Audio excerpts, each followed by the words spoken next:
Hey everybody, you are on the cutting edge and I am Buck Wild. The news cycle just keeps on churning out stories and sometimes it's hard to know which ones to choose. As always, the opinions expressed here are entirely my own. Do your own research and come to your own conclusions. Now let's get to the news.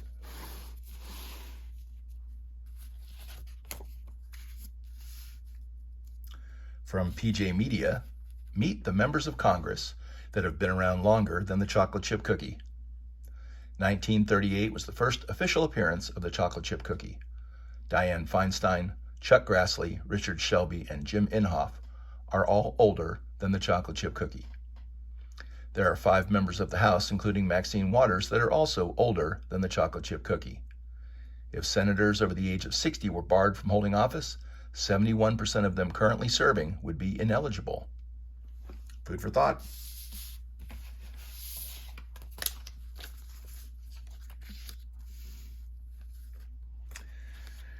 Another one from PJ Media. Get woke, go broke. Starbucks is closing 16 stores due to drug use and crime. The cities mentioned in this article are Seattle, Los Angeles, Portland, Philadelphia, and DC. What do all those cities have in common? Well, they're all run by Democrats. I happened to be in a Starbucks in Tucson once, which is also a Democrat-run city, and saw a red plastic box mounted on the wall in the bathroom for used syringes. Not an encouraging sight. I don't think I've ever gone back to that Starbucks, certainly not to use the restroom.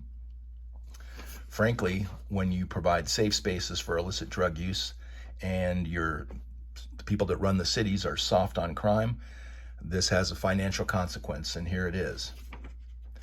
This made me think of Isaiah 5:20, woe to those who call good evil and evil good.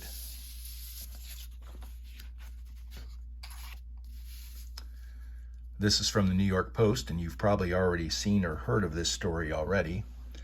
Jill Biden apologizes for saying that Latinos are as unique as breakfast tacos. She also mispronounced the word bodega.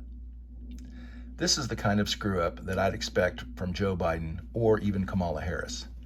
But Jill has an actual doctorate degree. She's supposed to be an educator.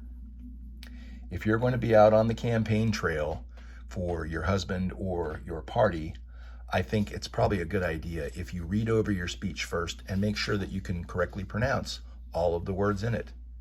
And for Pete's sake, find a better analogy. This is just another example, in my humble opinion, of how politicians in general, and Democrats in particular, are out of touch with and talk down to the American people.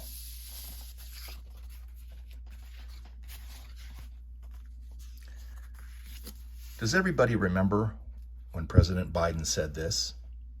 Since I took office, families are carrying less debt, their average savings are up, and more Americans feel financially comfortable. Well, data from the Federal Reserve suggests that this is in fact not the case. From the Gateway Pundit, in Biden's economy, Americans are resorting to microloans to buy gas and groceries. Inflation is at a 40-year high, and after paying for their basic living expenses, most Americans had just 5.4% of their paychecks left. This was as of May 2022. This leaves very little left for saving, and Americans have been dipping into their savings to cover rising prices. Now, some are resorting to small microloans to pay for the basics. But hey, at least this administration makes sure that China gets oil from our strategic petroleum reserves and that Ukraine gets 50 billion more of our tax dollars. I just have to go back to Revelation 17 talking about a pending economic collapse. And when it talks about the beast with 7 heads and 10 horns, I thought that this was a really good analogy for the Club of Rome, so I would encourage you to look into that. Fun fact, by the way, as we wrap it up here, $1 billion in a stack will be 68 miles. If you take $50 billion and stack it end to end, that's 3,400 miles. That will take you from California to New York, and then from New York to North Carolina. The last passage that I was thinking of while I was putting this together today was Psalm 121. It says, "Where does my help come from? My help comes from the Lord, who made heaven and earth." Well, folks, that's my 2 cents for now. Thanks for watching. I hope that you enjoy the rest of your week. Take care.